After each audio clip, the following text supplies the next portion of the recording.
Selamat datang di Carl Jung and Indones. Inilah ruang tempat kita menyelami gagasan dan warisan Carl Jung melalui kekayaan bahasa Rusia. Terjunlah ke dalam psikologi mendalamnya dan temukan bagaimana konsep-konsepnya dapat membawa perubahan dalam kehidupan.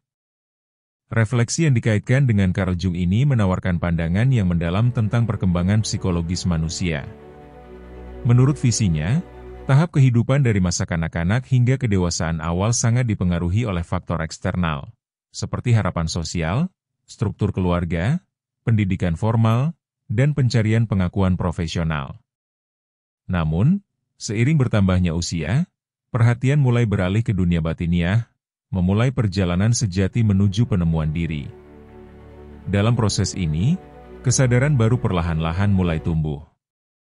Pada masa-masa awal kehidupan, banyak keputusan dan sikap didorong oleh pola kolektif, berfokus pada pencapaian yang terlihat, pendidikan, status sosial, dan relasi keluarga. Namun pada titik tertentu, muncul pertanyaan-pertanyaan batin yang lebih mendalam. Citra diri yang dibentuk selama masa muda, baik karena ambisi maupun tuntutan, mulai memudar, menyisakan kehampaan yang tak bisa lagi diisi oleh peran-peran lama. Pada titik inilah konsep individuasi Jung menjadi penting. Manusia mulai melepaskan topeng yang dibentuk oleh lingkungan sosial dan berusaha menyatu kembali dengan inti jati dirinya. Perubahan ini sering muncul dalam bentuk kegelisahan yang menetap. Apa yang dulu tampak penting menjadi kehilangan makna. Ketika pencapaian tak lagi menghadirkan kepuasan, muncul pertanyaan eksistensial. Mungkin seseorang telah mencapai puncak karir, namun merasa hampa, atau menjalin hubungan bertahun-tahun, tetapi merasa tak lagi terhubung. Kegelisahan ini bisa muncul sebagai krisis pribadi, keinginan untuk perubahan drastis.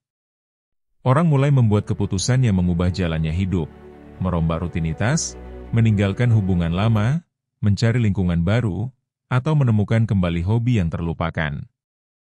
Namun, perubahan lahiriah hanya berarti jika mencerminkan transformasi batin. Perubahan sejati terjadi dalam keheningan jiwa. Dari sudut pandang ini, Jung mengisyaratkan bahwa dalam masa kematangan, bagian-bagian tersembunyi atau tertekan dari jiwa mulai muncul ke permukaan. Alam bawah sadar menampakkan diri dengan lebih kuat.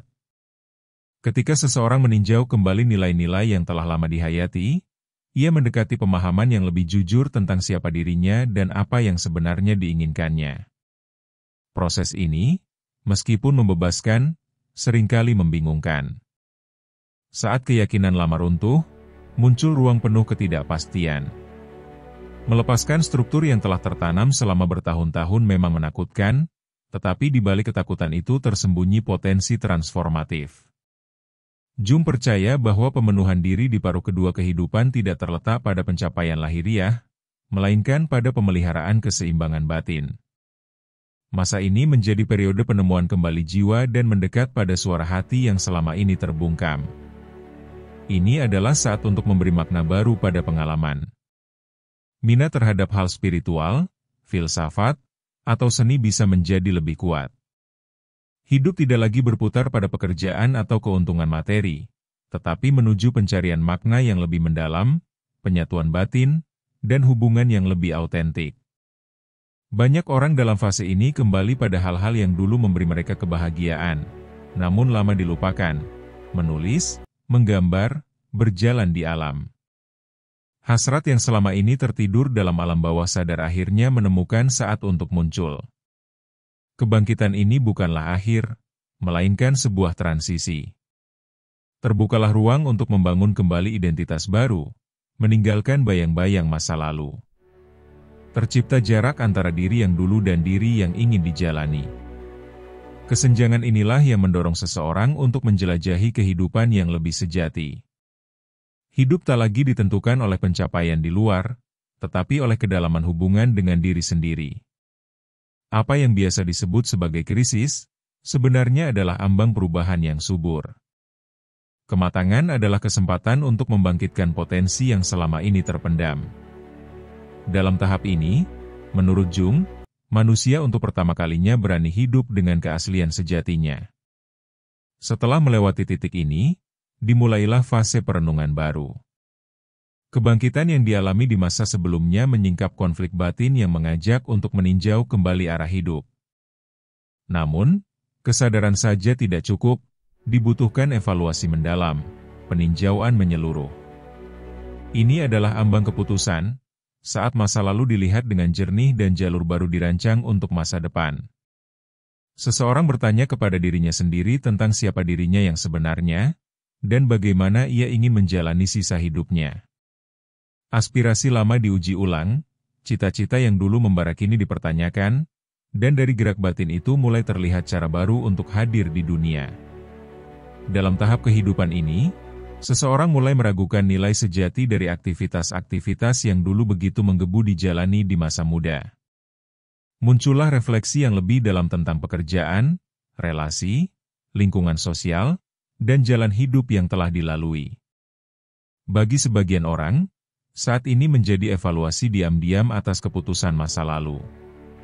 Ada yang merasa telah berjalan di jalur yang sesuai, namun ada pula yang merasa tersesat dan menyadari perlunya mencari arah baru.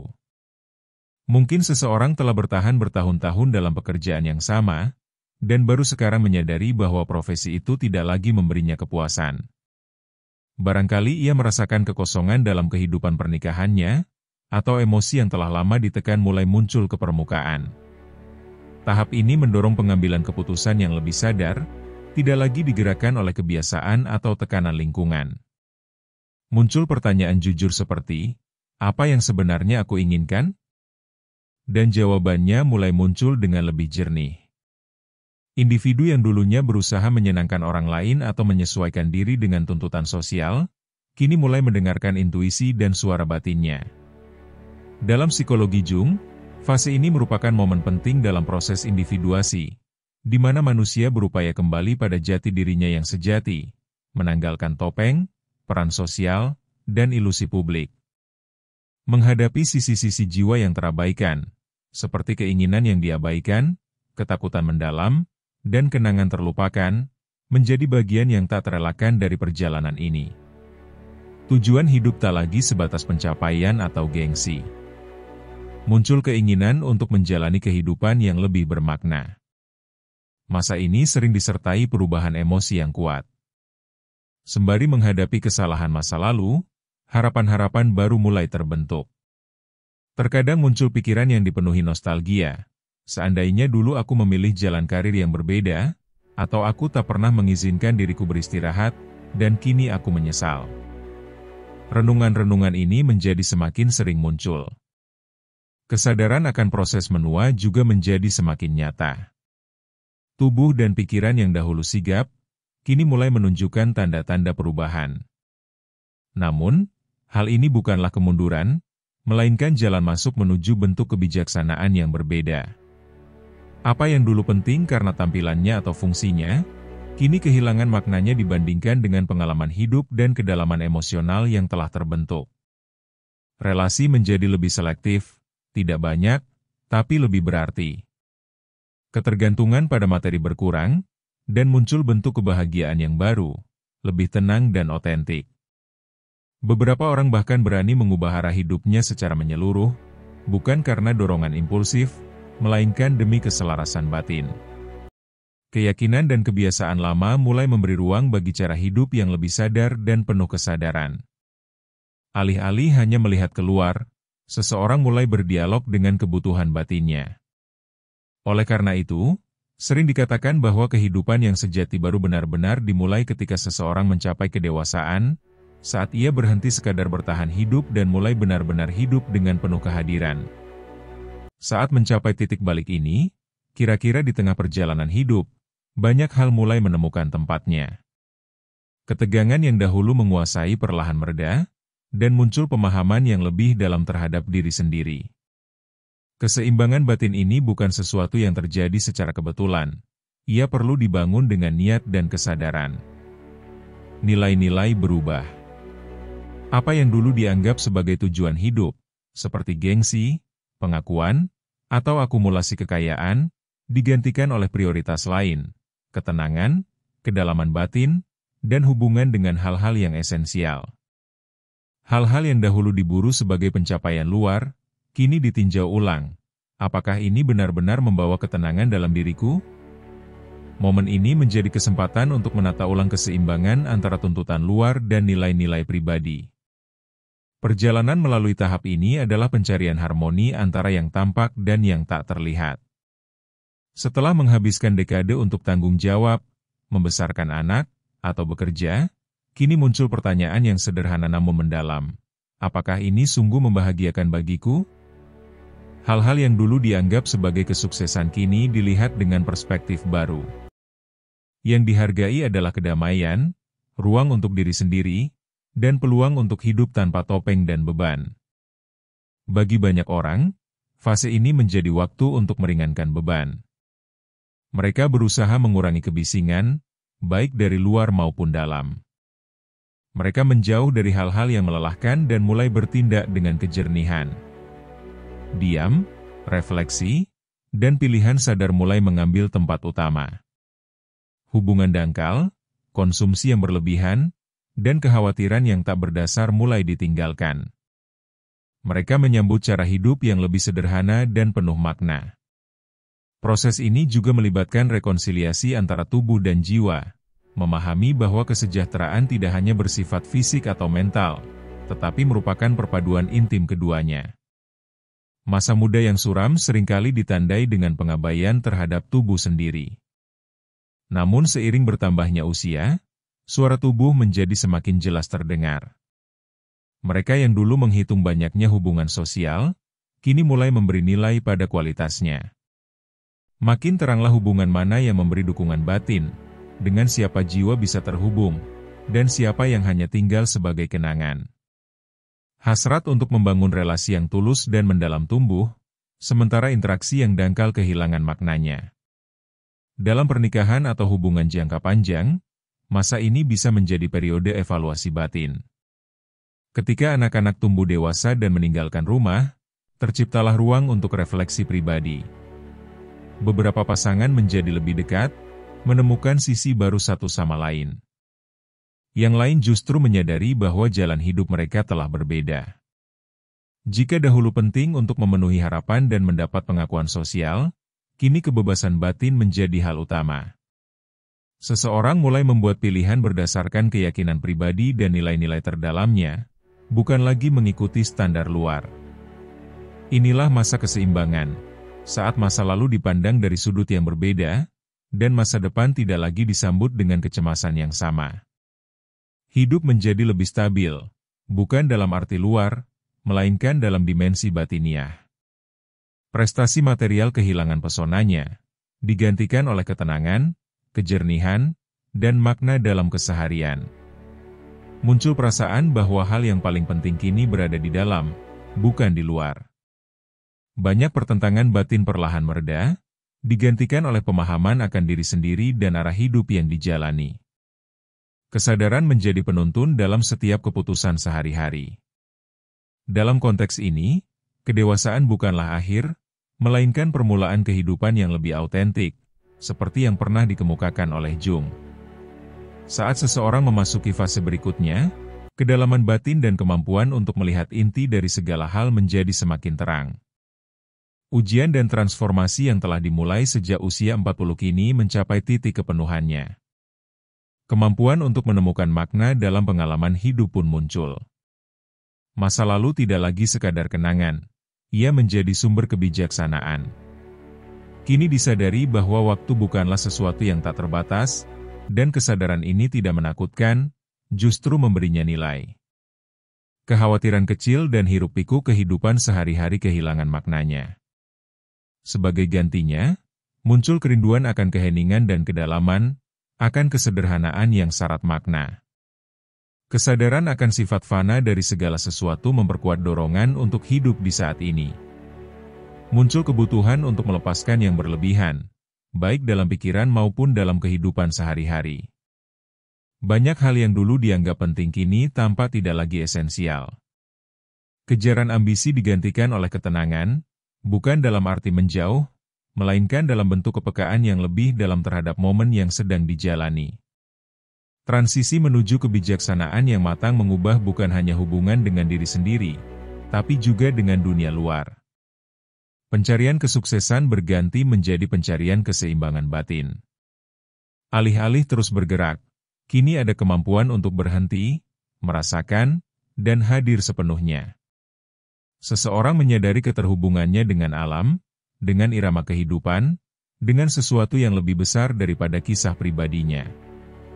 Fase ini, sejatinya, menjadi penutup dari proses pembentukan kepribadian yang utuh. Pusatnya bukan lagi ego, melainkan pemahaman akan keterkaitan segala sesuatu. Dalam kedewasaan, seseorang tidak lagi hanya belajar, tetapi juga berbagi. Jalan hidupnya menjadi sumber inspirasi bagi orang lain, melalui peran sebagai pembimbing, melalui karya, dalam keluarga, atau dalam kontribusi sosial. Kebijaksanaan tidak hanya tampak dalam renungan, tetapi juga dalam kemampuan untuk berbagi apa yang ditemukan di sepanjang perjalanan batin. Kebahagiaan kembali pada bentuknya yang sederhana, dalam tawa seorang anak, dalam langkah kaki yang tenang, dalam percakapan yang jujur. Segala hal menjadi berarti, bukan karena besar kecilnya, tapi karena kehadiran yang utuh di dalamnya. Memang, tubuh berubah, dan itu tidak selalu mudah. Namun bagi jiwa yang matang, usia bukanlah kehilangan, melainkan bentuk transformasi. Energi yang dulu menggelegak kini digantikan oleh cahaya batin. Muncullah penerimaan diri tanpa syarat, dengan kerutan, dengan jeda, dengan ritme baru. Semua itu adalah bagian dari satu siklus besar yang utuh. Barangkali, hasil terpenting dari masa ini adalah kedamaian. Bebas dari beban masa lalu, lepas dari ketakutan akan masa depan. Seseorang belajar untuk hadir sepenuhnya di saat ini. Apa yang dulu merupakan medan pertempuran, kini menjadi jalan, kadang sulit, namun selalu penuh penemuan. Kematangan membawa cara pandang yang berbeda. Yang penting bukan lagi memiliki, melainkan menjadi. Pemahaman bahwa menua bukanlah akhir, tetapi jalan menuju keterbukaan batin, memungkinkan seseorang melihat kehidupan dari ketinggian baru. Sebab, seperti yang pernah diucapkan oleh Jung, kehidupan sejati tidak dimulai dari masa muda, melainkan dari saat seseorang pertama kali merasakan hakikatnya. Kelima, kebebasan dan penerimaan. Di tahap kehidupan ini, seseorang menjadi saksi atas liku-liku yang telah dilewati dalam perjalanannya. Ia telah mengalami berbagai transformasi dan mencapai pemahaman yang lebih dalam tentang siapa dirinya dan apa yang ia cari. Setelah hasrat masa muda, pertanyaan tentang identitas yang muncul di masa dewasa, serta pencarian keseimbangan di usia 50-an, periode ini menjadi ambang menuju kebebasan yang lebih sejati dan penerimaan yang damai. Muncul perasaan tenang, lahir dari berhentinya perjuangan melawan diri sendiri. Alih-alih memaksakan alur kehidupan, kini seseorang belajar untuk mengalir bersamanya.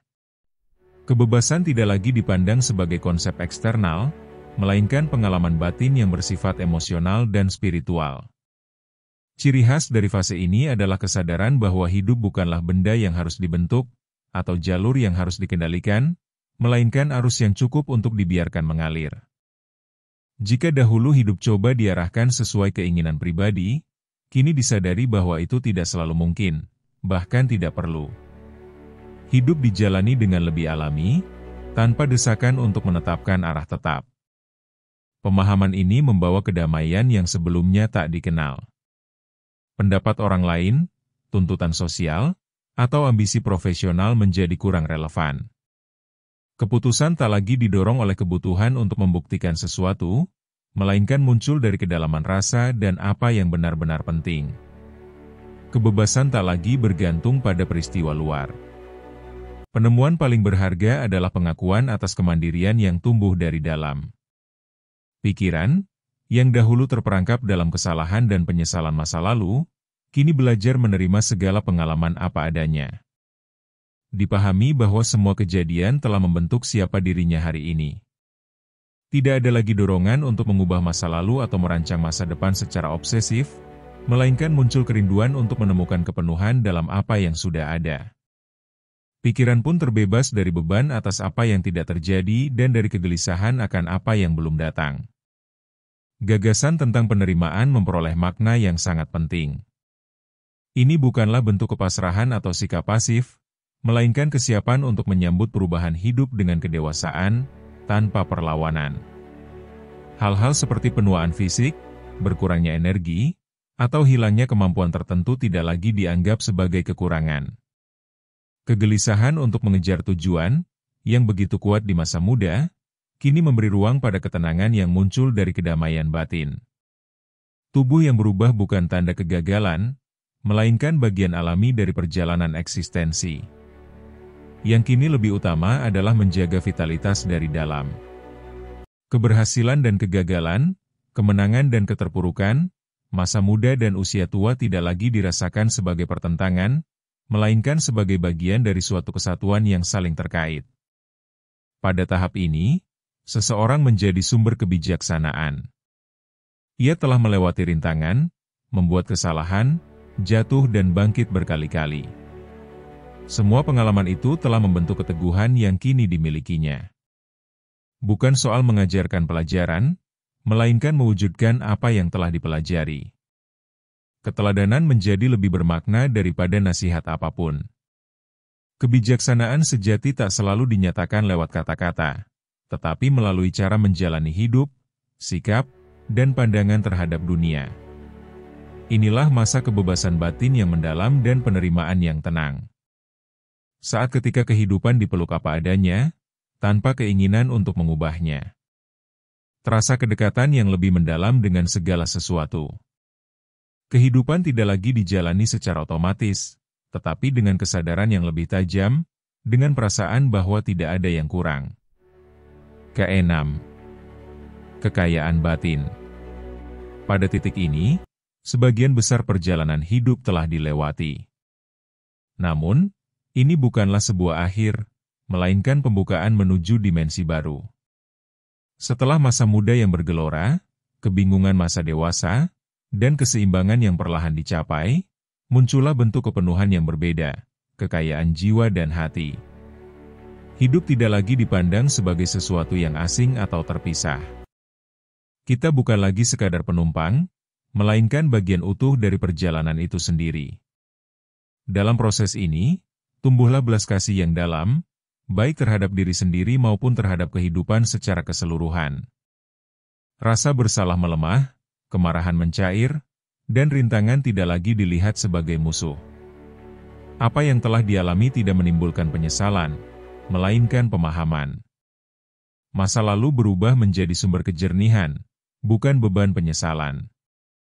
Setiap momen memiliki makna, setiap pengalaman menjadi batu fondasi dalam arsitektur diri.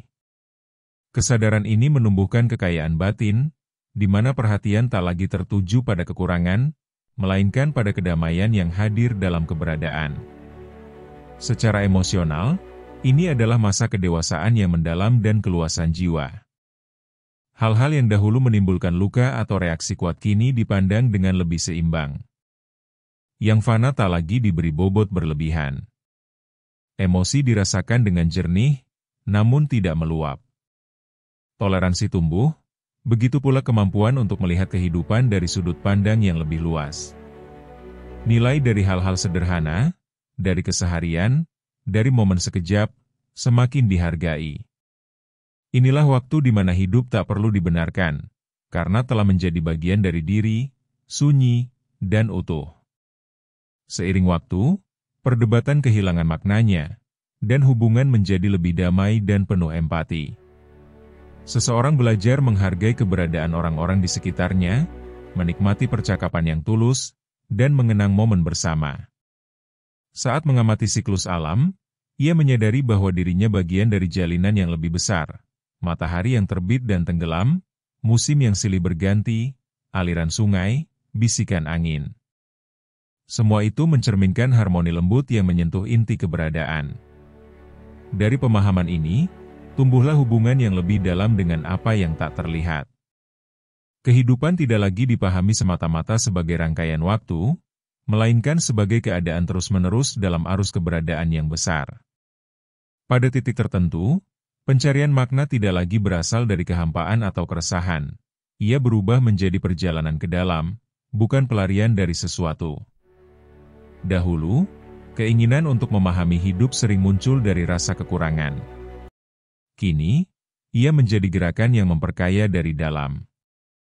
Pandangan pun tertuju pada ekspresi seni, aliran filsafat, mistisisme, kebijaksanaan kuno. Melalui semua itu, kehidupan mulai menampakkan keluasannya. Jiwa yang matang mulai menemukan kepenuhan dalam hal-hal kecil, hangatnya cangkir di tangan, harum bunga, suara orang yang dicintai, tawa spontan anak kecil. Rincian yang dahulu diabaikan atau dianggap remeh kini tampak sebagai permata sejati dari pengalaman manusia. Di kedalaman diri, lenyaplah kebutuhan untuk mencapai tujuan atau membuktikan sesuatu. Dipahami bahwa hidup memiliki nilai pada dirinya sendiri, tanpa hiasan atau pengakuan dari luar.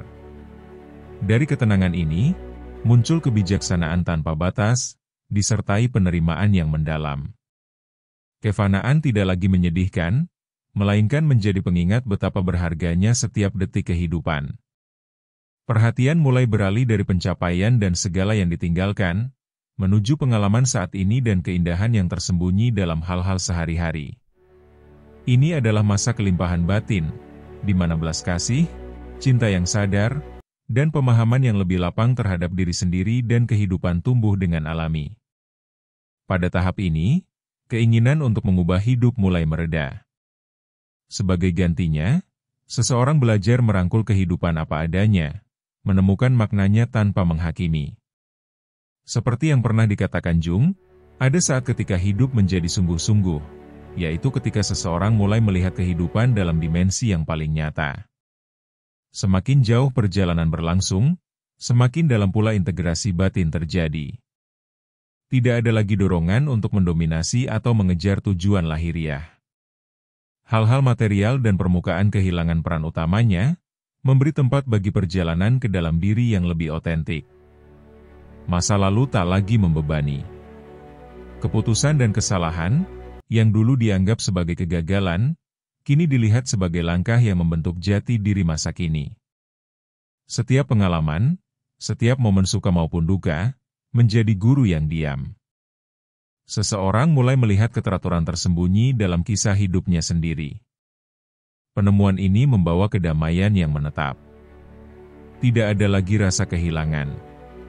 Segalanya terjadi sebagaimana mestinya, dan dari pemahaman ini, ketakutan serta kecemasan pun memudar. Waktu tak lagi menjadi musuh atau penjara, ia menjadi aliran dan pewahyuan.